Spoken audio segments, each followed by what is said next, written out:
Al-Fatihah ila hadratil habib sayyidina Muhammadin sallallahu alaihi wa alihi wasallam wa ala alihi wa sahbihi wa azwajihi wa dhurriyyatihi wa ahli baitil kiram. Thumma ila hadrati al-Imam An-Nawawi rahimahullah wa liman syarraha bi kutubihi wa ila hadrati al-Imam Ibnu Hajar Al-Haytami wa liman syarraha bi kutubihi. Lana wa lahumul Fatihah. A'udzu billahi minasyaitonir rajim. Bismillahirrahmanirrahim. Alhamdulillahi rabbil alamin arrahmanir rahim maliki yaumiddin.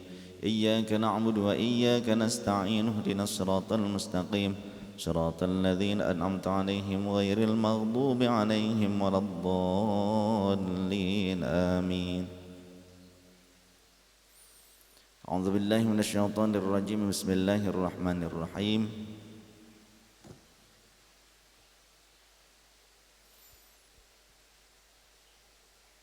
Wa an Abi Hurairah radhiyallahu anhu anna Rasulullah sallallahu alaihi wa alihi wasallam, sesungguhnya baginda Rasul sallallahu alaihi wa alihi wasallam itu qala, beliau berkata, Rasulullah sallallahu alaihi wa alihi wasallam bersabda, ayatul munafiqi thalathun, adapun ciri orang munafik itu ada tiga. Yang pertama, idza haddatsa kadzaba, jika ia berbicara ia sering kali berdusta.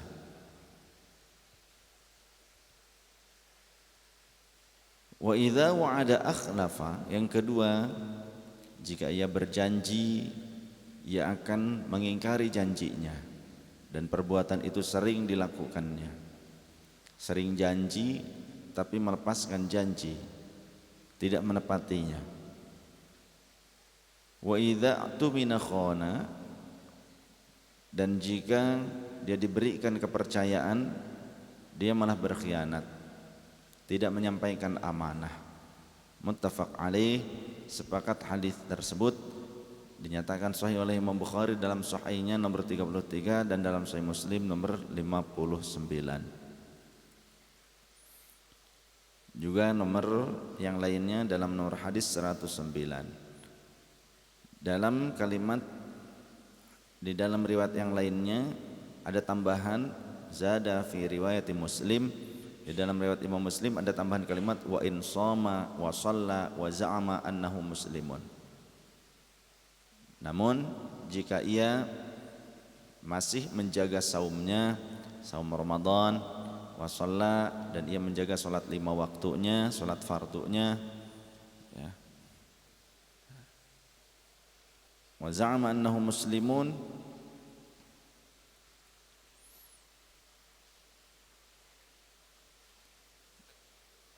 dia tetap disebut sebagai seorang muslim, tapi walaupun pengakuannya sebagai seorang muslim, wa za'ama annahu muslimun, dia mengaku sebagai seorang muslim, andai pun dia sebagai seorang muslim, andai pun dia tetap sholat, andai pun dia tetap puasa, senang puasa, bukan hanya yang fardunya tapi juga yang sunnahnya, sholat juga bukan hanya yang fardunya tapi juga yang sunnahnya,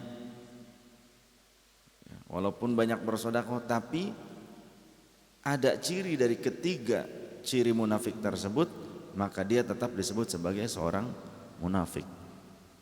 Walaupun di dalam riwayat Muslim tadi kata Rasul, wa za'ama annahu muslimun, walaupun dia memang seorang muslim, dia mengakunya sebagai seorang muslim, tapi dia munafik. Artinya orang yang berdosa, orang yang buruk yang seperti ini, orang yang tidak patut untuk diberikan amanah, orang yang tidak patut untuk dipercaya. Dan orang-orang munafik akan celaka nanti di akhirat. Di dunia pun juga akan celaka, di akhirat juga terlebih, karena orang munafik akan dimasukkan ke dalam neraka.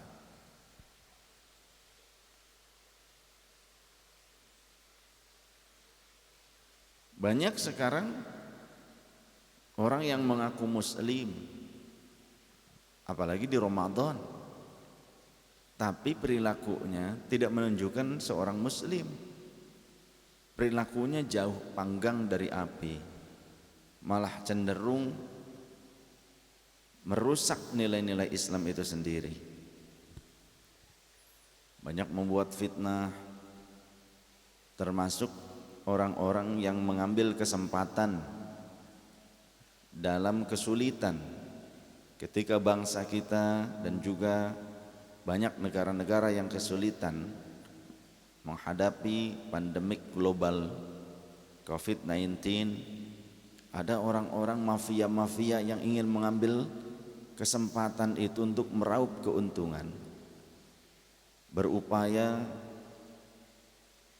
untuk mempengaruhi dinas-dinas yang berhubungan dengan medis atau lembaga-lembaga yang berhubungan dengan medis supaya meloloskan tujuannya untuk mengimpor barang-barang kebutuhan alat untuk penanggulangan COVID-19. Orang-orang yang saya sebut sebagai mafia impor yang terus ke sana kemari, yang terus menekan sini, menekan situ, terus mempengaruhi orang-orang yang punya kapasitas supaya mau meloloskan keinginannya supaya negeri kita mengimpor barang-barang tertentu dari luar negeri dengan harga yang tinggi, padahal bangsa sendiri sudah mampu memproduksinya. Seperti ventilator, Pindad sudah bisa memproduksi sendiri, tapi tetap dipaksakan. Kalau dari luar negeri satu bisa 500 juta, kalau produk sendiri Pindad 10 juta, 15 juta sudah bisa didapatkan. APD juga kita bisa bikin sendiri, sudah mandiri Indonesia sebetulnya. Tapi ada orang-orang tertentu yang terus supaya menekan garda COVID kita, teman-teman pejuang-pejuang kita di garda COVID, supaya mereka terus ditekan, supaya mereka ketakutan, menekan pemerintah, menekan presiden juga, supaya presiden mau perhatian ini itu lain sebagainya. Untunglah seperti halnya penanggung jawab dari garda COVID, Pak Doni Monardo. Beliau jarang menggunakan seragam militernya, beliau masih aktif di Kopassus. Sampai-sampai beliau menggunakan seragam aktifnya itu untuk menegaskan bahwasannya beliau masih aktif dan siap perang, bukan hanya melawan virus, tapi juga ada yang lebih berbahaya lagi. Apa? Virus pengkhianat bangsa, virus munafik. Lahir di Indonesia, makan di Indonesia, minum dari sumberan air Indonesia, tapi menjadi benalu bagi bangsanya sendiri. Maka kami warga Indonesia mendukung untuk teman-teman yang memiliki kapasitas untuk menyikat habis mereka, sikat habis mereka. Saya yakin bukan cuma saya saja yang berharap bahwa korupsi di Indonesia bisa disikat habis, tapi kami rakyat Indonesia mendukung bagi penegakan hukum, bagi pemberantasan upaya-upaya dari pengkhianat-pengkhianat, munafikin bangsa kita. Mengotori Ramadan, mengotori daripada semangat bangsa yang saat ini teman-teman yang mengorbankan nyawa mereka, teman-teman yang menjadi pejuang di garda terdepan. Kita harus hargai nyawa mereka, dedikasi mereka, pengorbanan mereka. Taubatlah wahai kalian yang mengaku putra-putri Indonesia. Jika kalian masih tetap terus berupaya mengambil keuntungan di saat bangsa ini menghadapi kesulitan, lebih baik kalian keluar dari Indonesia.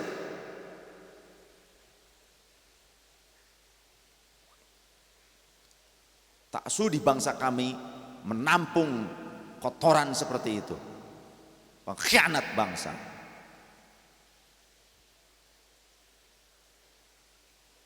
Kami dukung pemerintah untuk menyikat habis para mafia-mafia seperti ini. Kami rakyat yang akan sulit menghadapi dari hasil upaya-upaya pembodohan bangsa seperti itu, penipuan terhadap bangsanya sendiri, memperkaya diri sendiri sedangkan rakyat di bawah sulit. Kami dukung pemerintah untuk bisa menghabisi orang-orang yang seperti itu. Tangkap, patahkan langkah-langkah upaya mereka untuk menggerogoti bangsa kita. Itu namanya antek penjajah. Penjajahan model baru sekarang sudah banyak caranya. Dan itu salah satu tanda orang munafik yang seperti itu.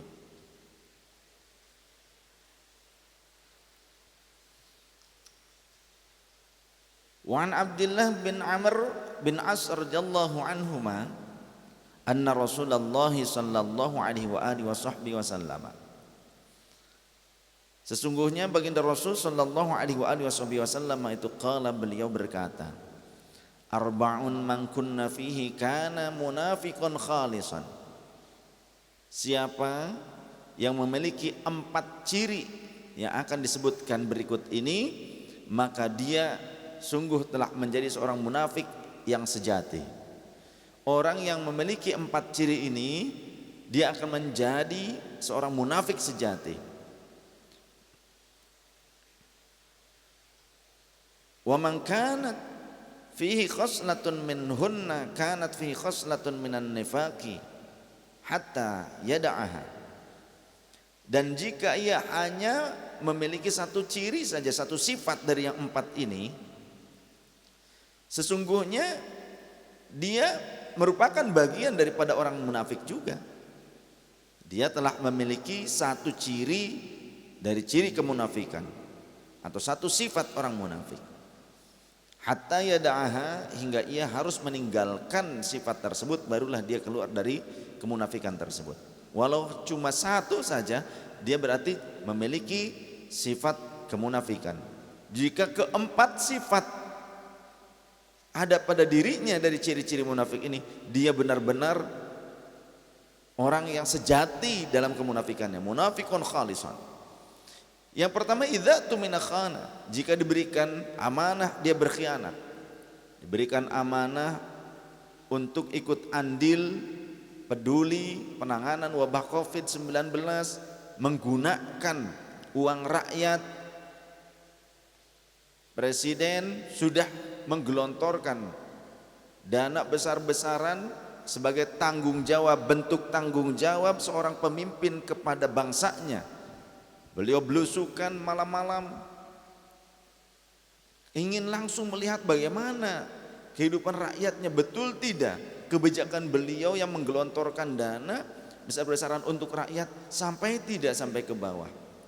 Karena banyak laporan adanya kesimpang siuran, banyaknya penyelewengan, penyimpangan lain sebagainya, yang akhirnya tetap yang disalahkan pemerintah lagi, padahal orang-orang yang di bawah, padahal oknum-oknum yang menyelewengkan tersebut. Sehingga Pak Presiden bilang, ya pemimpin negara kita mau tidak mau ya sekarang beliau. Bagi orang yang tidak memilih beliau, ya tetap sekarang beliau adalah pemimpin kita semuanya. Kita harus sama-sama doakan pemimpin kita supaya dilindungi Allah, dibimbing oleh Allah Subhanahu wa taala, diselamatkan qalbunya sehingga kinerjanya betul-betul akan dibimbing oleh Allah hingga menyelamatkan bangsa kita. Siapapun orangnya, ini bukan tentang masalah personal, tapi tentang bagaimana kita bisa bersama-sama peduli untuk bangsa dan negara kita. Beliau menyatakan bahwasannya jangan diam jika ada penyelewengan dana dari pemerintah. Jangan diam. Kita semua harus sama-sama mengawasi. Jika terjadi penyelewengan, harus ditindak tegas. Begitu kata beliau. Ada orang-orang yang ternyata ingin mengambil keuntungan, atau mungkin ada yang menyelip untuk kepentingan nanti, bil kodok, bil kadal. Ada saja yang seperti itu. Dari atas sudah tepat memberikan stimulus, bertanggung jawab. Ini yang di bawah-bawah masih banyak yang seperti itu. Diberikan amanah, ternyata berkhianat. Tapi menyalahkan orang yang amanah. Orang yang amanah kemudian dengan kapasitasnya, ia peduli dengan bangsanya, ia peduli dengan rakyatnya. Kemudian orang-orang yang diberikan amanah yang lainnya malah tidak amanah. Ketika ada orang-orang yang tidak amanah, lempar batu sembunyi tangan, dia lemparkan tanggung jawab itu kepada orang yang amanah, yang telah memberikan amanah kepada dia lagi. Membuat media-media untuk memfitnah, membuat narasi-narasi lain sebagainya. Itu sudah seperti itu. Dan memang Rasulullah sallallahu alaihi wasallam sudah menjelaskan, ya'ti 'alan nasi sinuna khadda'atun. Akan datang kepada manusia sinuna khadda'atun, tahun-tahun penuh tipu daya. Yukadzdzabu fiha shadiqu, yang di tahun-tahun itu orang yang jujur akan dianggap berdusta. Wa yusaddaqu fiha al-kadzib, sedangkan orang yang pendusta dianggap jujur. Wa yu'tamanu fiha al-khainu, orang yang berkhianat dianggap amanah. Wa yu'tamanu fiha al-khainu, sedangkan tadi ya, orang yang khianat dianggap amanah. Sebaliknya, wa yukhawwanu fiha al-aminu, orang yang amanah dianggap khianat. Cirinya tahun-tahun seperti itu, tahun-tahun penuh tipu daya, di antara ciri yang lainnya, wa yaquluna ruwaibidatu, ada kelompok ruwaibidah yang banyak berbicara di mana-mana, termasuk ngoceh gacor di media sosial. Kemudian wakilah ditanyakan kepada Rasul oleh para sahabat, wa mar ruwaibidatu ya Rasulullah, siapa sih yang disebut dengan ruwaibidah ya Rasulullah? Kalau Rasulullah menjawab, as-safihu, orang yang bodoh tapi yang ngakunya pinter, sotoy. Yatakallamuna fi amril ammati, yang banyak berbicara di tengah-tengah masyarakat tentang permasalahan umat, yang bukan ahli agama berfatwa tentang ilmu agama padahal bukan ahlinya dan enggak paham. Yang bukan ahli tata negara malah ngatur negara. Yang bukan ahli kesehatan bikin berita-berita bohong tentang masalah kesehatan, nyari keuntungan. Nah, itu berarti orang-orang yang bisa dikategorikan sebagai orang-orang munafik.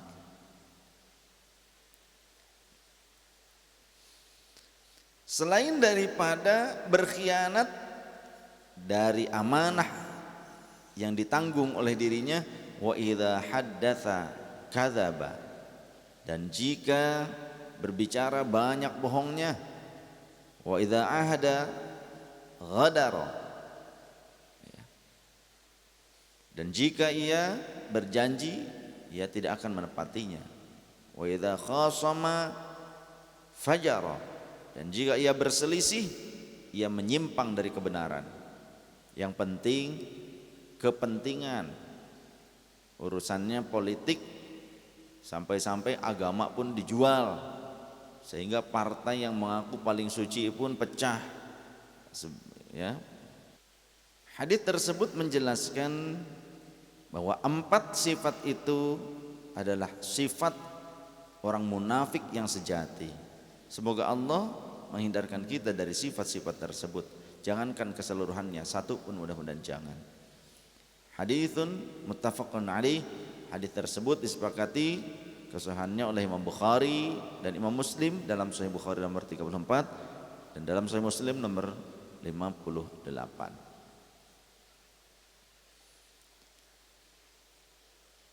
Jemaah yang dirahmati Allah Subhanahu wa taala, wa an Jabir radhiyallahu anhu qala qala Rasulullah sallallahu alaihi wa alihi wasallam, baginda Rasul bersabda, "Lau qad jaa malul bahraini a'taituka hakadha wa hakadha wa hakadha."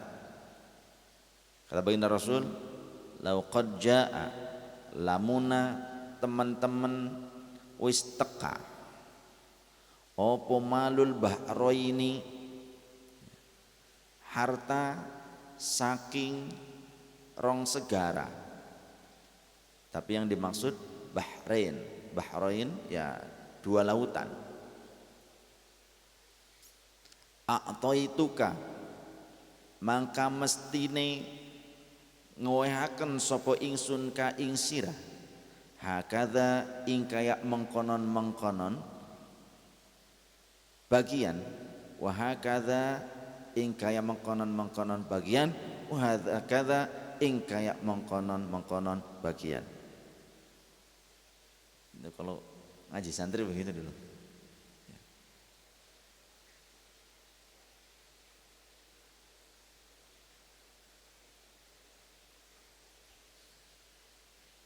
Rasulullah sallallahu alaihi wasallam bersabda, "Lau qad jaa malul bahraini a'taituka hakadha wa hakadha wa hakadha." Jika harta dari Bahrain, dari dua lautan didatangkan atau datang, a'taituka, maka pasti aku akan memberimu hakadha sekian, wa hakadha kemudian sekian lagi, wa hakadha dan sekian lagi. Akan aku berikan segini, akan aku bagi-bagi, kata Rasul. Falam yaji malul bahraini hatta qubidun Nabi sallallahu alaihi wasallam. Akan tetapi harta dari Bahraini tersebut tidak kunjung datang sampai Rasul sallallahu alaihi wasallam wafat. Falamma jaa malul bahraini amara Abu Bakrin, ya, dari Bahrain, negeri Bahrain. Tatkala datang apa malul bahraini, harta dari Bahrain, amara Abu Bakrin radhiyallahu anhu, maka sahabat Abu Bakar radhiyallahu anhu berseru, memerintahkan, sahabat Abu Bakar itu memerintahkan kepada wazirnya, kepada sahabat yang lain.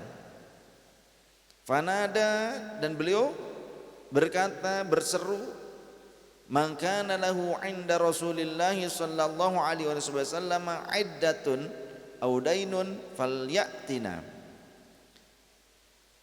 Man utawi sapa nek wong iku kana kang ana sapa wong iku lahu kang tetep kadua ikulah wong 'inda Rasulillah sallallahu alaihi wasallam, sane Kanjeng Rasul sallallahu alaihi wasallam, apa 'iddatun aw dainun, ana janji utawa utang, janji kang den tunda, den cawis-cawis, ada hutang yang tertunda yang sudah dijanjikan, hutang yang sudah dicatat akan dibayar, yang ditangguhkan, yang ada apa namanya itu, waktu pembayarannya. Siapa yang belum membayar utangnya, falyatina, maka hendaklah ia datang kepada aku. Jadi siapa yang punya utang, siapa yang pernah dijanjikan atau dihutangi oleh Rasulullah SAW dengan sesuatu, maksudnya begitu. Man kana lahu 'inda Rasulillah SAW. Nah ini yang menjadi kuncinya lafaz 'inda Rasulillah SAW. Jadi iddatun audawinun ini yang dimaksudkan adalah berarti dari Rasul sallallahu alaihi wasallam, dijanjikan oleh Rasul sallallahu alaihi wasallam atau dihutangi Dainun, hutang. Siapa orang yang pernah dijanjikan oleh Rasul sallallahu alaihi wasallam atau dihutangi, ya, dia berarti punya hutang kepada siapa? Kepada Rasulullah sallallahu alaihi wasallam.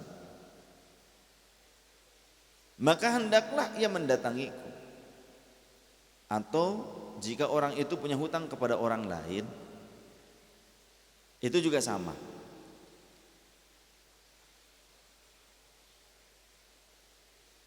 Fa'ataituhu wa qultu lahu.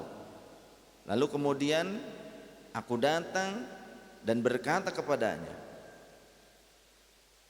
Innan Nabiya sallallahu alaihi wa alihi wasallam qala li kadza wa kadza. Kata seseorang, sesungguhnya Nabi sallallahu alaihi wasallam pernah berkata begini dan begini kepadaku.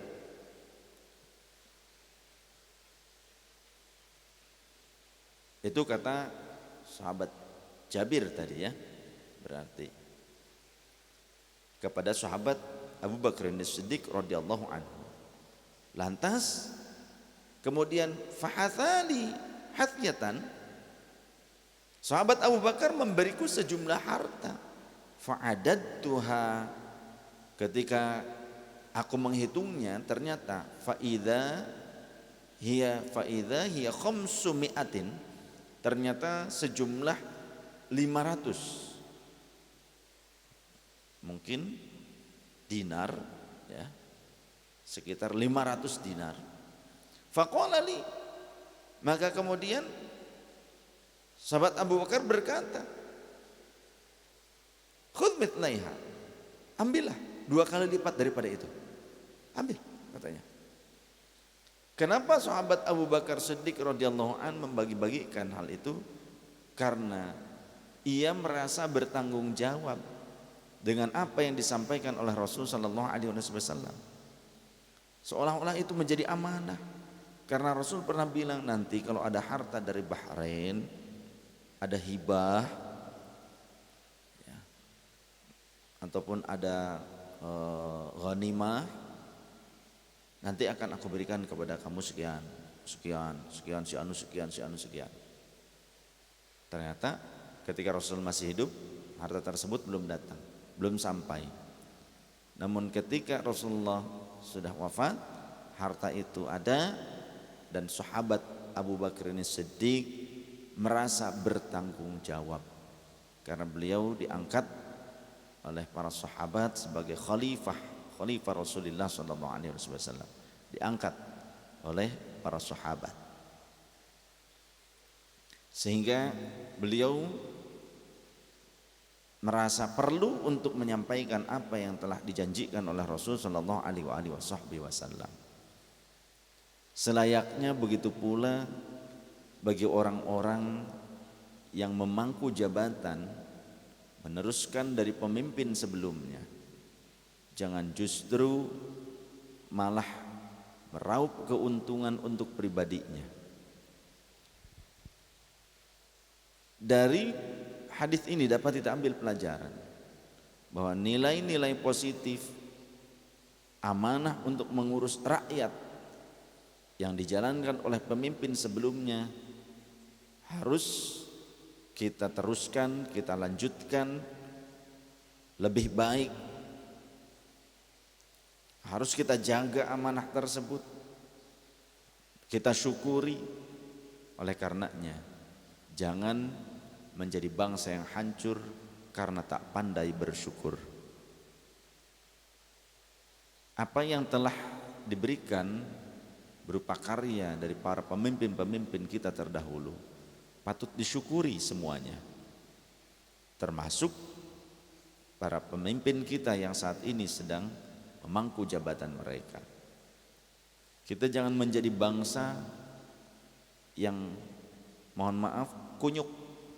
Apa itu kunyuk? Kurang nyukuri. Jangan kita menjadi bangsa kunyuk, artinya bangsa yang kurang nyukuri. Ini kependekan, ya. Jadi singkatan. Bukan kunyuk berarti seekor hewan, bukan yang saya maksud. kurang nyukuri.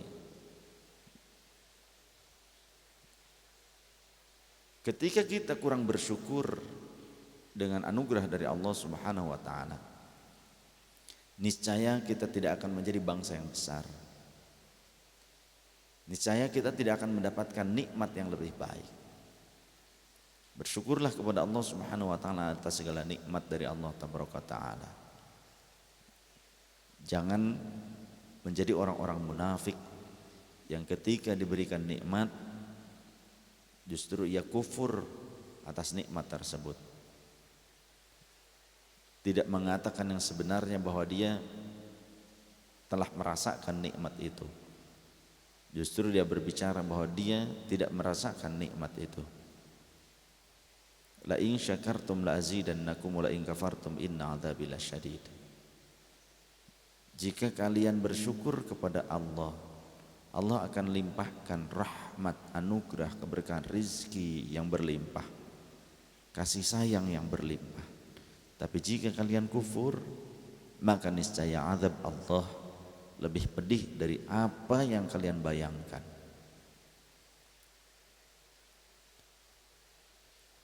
Berkaitan dengan sifat-sifat munafik, termasuk orang-orang yang membuat berita-berita bohong, itu berarti orang yang munafik.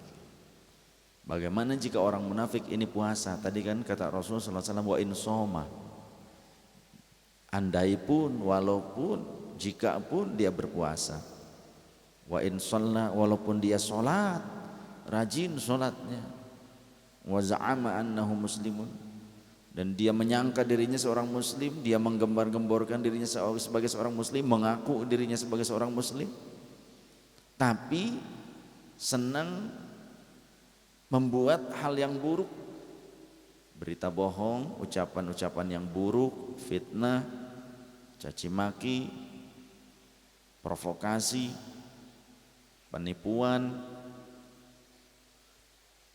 Baginda Rasul sallallahu alaihi wasallam bersabda, man lam yada' qaulaz zur, man lam yada' qaulaz zuri wal amal bihi, siapa orang yang tidak meninggalkan ucapan buruk dan perbuatan buruk, falaisa lillahi hajatun fi ayyada'a ta'amahu wa syarabahu, maka Allah tidak butuh dengan upayanya meninggalkan makan dan minumnya.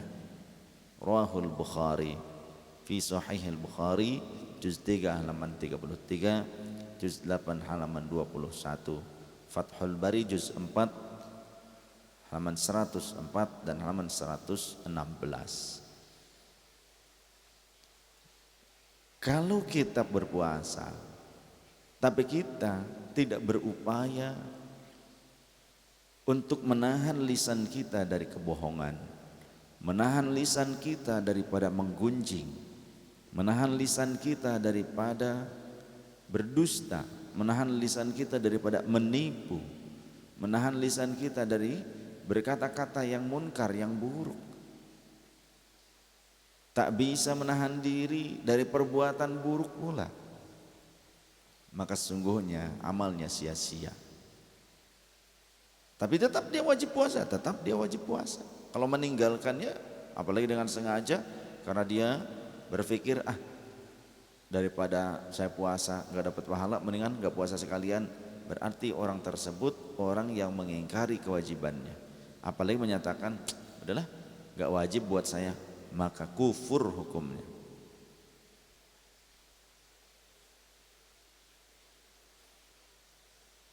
Di Ramadan ini, mari kita asah empati kita, kepedulian kita terhadap sesama. Karena itulah yang akan menjadi perhatian Allah kepada diri kita. Salat untuk kita sendiri, puasa untuk diri kita sendiri, zikir untuk diri kita sendiri sebetulnya. Tapi apa yang untuk Allah? Pada hakikatnya yang untuk Allah adalah ketika kita mampu menjadi orang yang menebarkan rahmatnya Allah yang dititipkan kepada kita untuk seluruh makhluknya Allah. Ketika kita mampu amanah dengan titipan yang Allah berikan kepada kita, kita tidak merasa itu milik kita, tapi itu adalah milik Allah Ta'ala. Kita tebarkan amanah Allah tersebut kepada sesama. Saat ini teman-teman dari Ahbabur Rasul dan juga dari Indonesia Care Truth ingin mengajak kepada saudara-saudaraku sebangsa setanah air, khususnya kaum muslimin muslimat atau siapapun, mari kita bersatu meringankan beban dari saudara-saudara kita yang memang mereka benar-benar layak untuk mendapatkan bantuan pertolongan dari kita sekalian, supaya kita tidak salah memberi kepada seseorang, supaya kita tepat sasaran. Mari kita sama-sama bergandengan tangan, bahu-membahu bersatu untuk menjadi pribadi-pribadi yang bermanfaat. Khairun nas anfa'uhum linnas. Sebaik-baik manusia adalah yang bermanfaat untuk sesamanya. Mari kita dukung pergerakan dari teman-teman Ahbabur Rasul Indonesia dan dari Indonesia Care Truth untuk menyampaikan amanah dari Anda sekalian kepada saudara-saudari kita yang benar-benar tepat membutuhkan bantuan kita. Bukan orang yang hanya memiliki keinginan untuk dibantu, tapi memang orang yang benar-benar butuh untuk dibantu, bukan orang yang ingin dibantu saja. Karena saat ini banyak orang yang bukan orang yang benar-benar membutuhkan bantuan, tapi hanya menginginkan bantuan saja. Nah, kita berharap kita tepat sasaran dan kita juga mendorong para pemangku jabatan di negeri ini untuk benar-benar menggunakan amanah sebaik mungkin. Dan semoga orang yang benar-benar memegang amanah dilindungi oleh Allah, tapi orang yang tidak memegang amanah yang untuk rakyat, mudah-mudahan Allah berikan taufik, hidayah dan inayah, segera Allah menyadarkannya. Hati-hati, jangan asal kita menitipkan amanah. Idza wassidal amru li ghairi ahlihi fantadhiris sa'ah. Jika kita sampaikan amanah kepada yang bukan ahlinya, jika kita memberikan sebuah tugas pada yang bukan ahlinya, fantadhiris sa'ah, maka tunggu kehancurannya. Termasuk tugas ulama kepada selain ulama. Ini banyak, hati-hati nih. Sekarang banyak orang yang memproduksi acara-acara bernuansa pengajian, kajian bernuansa dakwah, tapi yang dijadikan sebagai narasumber, sebagai muftinya bukan ulama. Pada saat masyarakat muslim yang awam bertanya, orang seperti ini berfatwa tanpa ilmu, sedangkan produser-produsernya tujuannya bukan nasrul ilmi, tapi tujuannya mengumpulkan donasi ataupun juga mengumpulkan keuntungan dari pemilik-pemilik produk yang menitipkan layanan iklan pada saat penayangannya. Mereka produser seperti ini, orang yang memproduksi konten-konten yang menyuguhkan mufti yang bukan bagian, bukan kompeten, tidak kompeten, maka produsernya dan semua yang ikut terlibat di situ ikut berdosa, ikut dikategorikan menyesatkan umat. Semoga kita lebih paham dan menjaga marwah Indonesia yang disebut sebagai negeri terbesar umat muslim di dunia. Jangan sampai Indonesia menjadi buruk, citranya Muslim Indonesia karena yang disuguhkan di konten-konten media sosial, konten-konten media-media televisinya ternyata bukan ahlinya. Terlebih itu adalah agama, kerusakannya dunia wal akhirah. Semoga Allah menjadikan Ramadan ini sebagai madrasah, sebagai pendidikan bagi kita untuk lebih baik lagi. Hadanallahu wa iyyakum wa afu minkum. Subhanakallahumma bihamdika asyhadu an la ilaha illa anta nastaghfiruka wa natubu ilaik. Wallahul muwaffiq ila aqwamit thoriq. Wassalamualaikum warahmatullahi wabarakatuh.